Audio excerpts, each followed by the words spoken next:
Grandpa? What are you doing? I'm remembering an old friend who created this remarkable sculpture.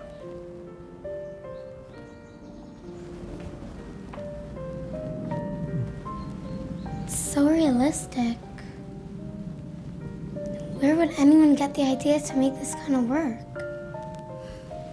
My darling, the inspiration behind this sculpture came from witnessing the most horrific possible loss any human being could endure. What do you mean? Which loss?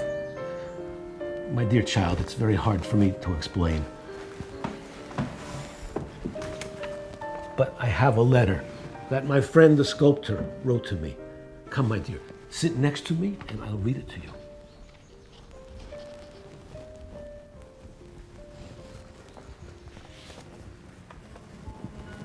Carmiel, 1983. Dear friend, first of all, I can't tell you in words what it means to me that you are still alive.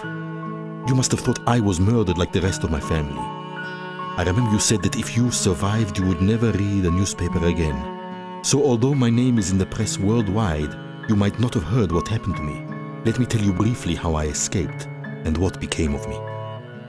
After I saw my loved ones ripped away from me and murdered in front of my eyes, families huddled together, the feeble and the elderly left alone, my pain turned into anger, and I knew deep inside I would find a way out. It took me exactly 9 months, 7 days, 5 hours and 45 minutes before I was able to break free. I never mentioned to you that I studied art in the Academy of Vienna. I was unaware of it at the time, but what I was taught there would be crucial to my escape. On the cold nights, I created a mask that replicated the face of a Nazi soldier. I prayed to God every day to keep me alive and give me strength. It was a big risk, but I took it. After, I stole a uniform and put on the mask. I walked through the gate unnoticed. Many things have happened to me since I left Dachau, but I will only mention a few. After the war broke out, I opened an art school in Nairobi, Kenya. I traveled extensively to North and South America and found living in Venezuela to be my best option. I became known in New York for my oil paintings depicting important personalities.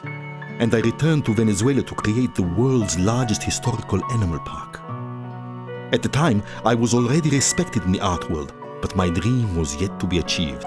Despite all that I had accomplished, I had a constant feeling of unease. I needed to belong. I felt unsettled, wandering. Back in Dachau, I had promised myself that if I escaped, I would use my art to depict the horrific events that took place there.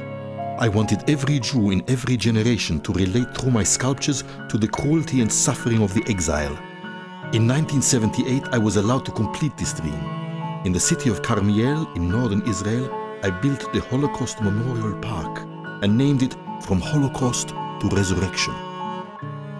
I know you are far away, and God knows if you will ever be able to visit the exhibit, so I will describe it to you.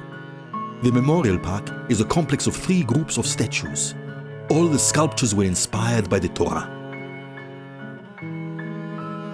The first group is called Holocaust. It is made up of 3 statues. A skinny man wrapped with spiky wires representing the ghetto. A woman kneeling embracing her child, desperately begging for her life. And the third is a man carrying his friend. The second set of statues, entitled Aliyah, encapsulates my longing, my need to find a home. This verse from Ezekiel, "And I will put my spirit in you and you shall live, and I will place you in your own land," was the source of my inspiration. The third set is labeled Hope. These pieces were inspired by the Israeli national anthem Hatikva, which was written by my great-uncle, Naftali Herz-Imber. It displays a proud woman holding her child to the sky. These statues must serve as a living testimony to the anguish and cruelty that a whole generation suffered at the hands of the Nazis. No matter how painful it is to remember, we must never forget. The Memorial Park became a popular attraction. I was able to memorialize the fallen and the wounded. I hope that this sculpture, The Wandering Jew, reaches you and projects the emotion we have both kept inside all these years. Sincerely yours, Nikki Imber. P.S. always remember, a single dream can be more powerful than 1,000 realities.